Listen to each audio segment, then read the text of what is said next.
அனைவருக்கும் வணக்கம். இன்று நாம் கணினிமயமாக்கப்பட்ட சாவி வெட்டும் இயந்திரத்தை பற்றி அறியப் போகிறோம். முதலில் இயந்திரத்தின் சில முக்கிய கூறுகளைப் பற்றி அறிந்து கொள்வோம். இது உலகளாவிய கிளாம்ப்.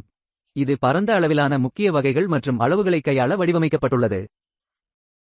நீங்கள் அசல் விசையையும் வெறுமையையும் கிளாம்பில் வைத்து பொருத்துதலை சரிசெய்து அதை கீழே இருக்குங்கள். இப்போது முக்கிய வெட்டு செயல்முறையின் முக்கிய பகுதி கட்டர் மற்றும் ஆய்வு வருகிறது. இறுதியாக தூரிகை. அறுவை சிகிச்சையை முடித்த பிறகு கிளாம்பை சுத்தம் செய்ய இது ஒரு சாதாரண பிரஷ் ஆகும். இப்போது இயந்திரத்தை செருகி அது சரியாக வேலை செய்கிறதா இல்லையா என்பதை சரிபார்ப்போம். இப்போது உங்கள் கீ கட்டிங் மெஷினை மொபைல் ஆப்ஸுடன் இணைப்பது எப்படி என்பதை ஆராயப் போகிறோம். இந்த ஒருங்கிணைப்பு மேம்பட்ட அம்சங்கள் மற்றும் ரிமோட் கண்ட்ரோலை வழங்குவதன் மூலம் உங்கள் முக்கிய வெட்டு அனுபவத்தை மேம்படுத்தலாம். தேர்ந்தெடு என்பதை கிளிக் செய்து புளூடூத் விருப்பத்தை இயக்கி தானியங்கி இணைப்பை இயக்கவும். பின்னர் இயந்திரத்தை தேர்ந்தெடுக்கவும். நீங்கள் பார்க்க முடியும் என அது முடிந்தது. இயந்திரம் இணைக்கப்பட்டுள்ளது. ஆப்ஸ் அப்டேட், ஃபார்ம்வேர் அப்டேட் மற்றும் டேட்டாபேஸ் அப்டேட் போன்ற அப்டேட் ஸ்டேட்டஸையும் பார்க்கலாம். இப்போது நாங்கள் இயந்திரத்தில் கட்டர் மற்றும் ஆய்வை நிறுவப் போகிறோம். முதலில் ஆய்வை நிறுவுவோம். இயந்திரத்தில் உள்ள ஆய்வு ஸ்லாட்டை கண்டறியவும். இது பொதுவாக இடது பக்கத்தில் காணப்படுகிறது. ஆய்வை சரியாகச் செருகவும். அது முழுமையாக உள்ளே இருப்பதை உறுதிப்படுத்திக் கொள்ளுங்கள். அதன் பிறகு சிறப்பு விசையை பயன்படுத்தி அதை இருக்குங்கள். இதனால் ஆய்வு உறுதியாக அமர்ந்திருக்கும். இப்போது கட்டரை நிறுவுவோம். இயந்திரத்தில் கட்டர் ஸ்லாட்டை கண்டறியவும். இது பொதுவாக வலது பக்கத்தில் காணப்படுகிறது. கட்டரை சரியாகச் செருகவும். அது முழுமையாக உள்ளே இருப்பதை உறுதிப்படுத்திக் கொள்ளுங்கள். அதன் பிறகு கட்டர் உறுதியாக அமர்ந்திருக்கும் வகையில் அதை இருக்க சிறப்பு விசையை பயன்படுத்தவும்.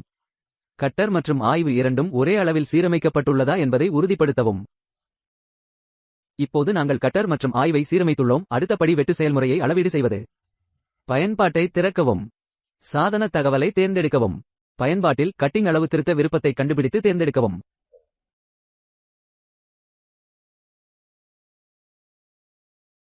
இப்போது திரையில் தெரியும் வழிமுறைகளை பின்பற்றவும்.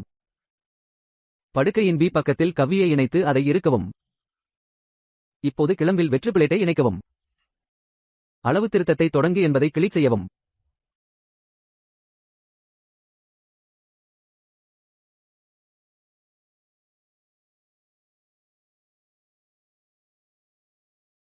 இயந்திரத்தை இயக்கிய பிறகு எப்போதும் கட்டிங் படுக்கையை சுத்தம் செய்ய வேண்டும். இயந்திரத்தை சரிபார்த்து அளவீடு செய்து முடித்துவிட்டோம். இப்போது அது இயக்க தயாராக உள்ளது. இப்போது நாம் வாகன தரவுத்தளத்தை பயன்படுத்தி இந்த விசையை நகலெடுக்கப் போகிறோம். தரவுத்தளத்திற்கு சென்று உங்கள் விருப்பத்தின் விருப்பங்களை தேர்ந்தெடுக்கவும்.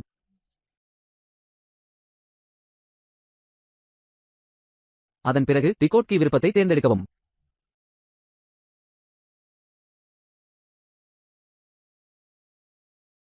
இப்போது ஆய்வு நகரும் மற்றும் முக்கிய வடிவமைப்பு ஸ்கேன் தொடங்கும்.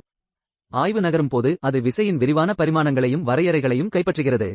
அசல் விசையுடன் பொருந்துவதற்கு விசை வெற்றிடமானது துல்லியமாக வெட்டப்பட்டிருப்பதை உறுதி செய்ய இந்த தகவல் முக்கியமானது. அது முடிந்ததும் அசல் விசையை வெற்று விசையுடன் மாற்றி கிளாம்பில் இணைக்கவும். இப்போது வெட்டும் செயல்முறையை தொடங்கவும். இயந்திரம் அளவு திருத்த தரவு மற்றும் அமைப்புகளின் அடிப்படையில் வெற்று விசையை வெட்டத் தொடங்கும். இயந்திரம் வெற்று விசையை வெட்டும்போது அதை கவனியுங்கள். கட்டர் காலியாக நகர்ந்து அசல் விசையின் வடிவமைப்பின்படி நகல் விசையின் சுயவிவரத்தை உருவாக்கும்.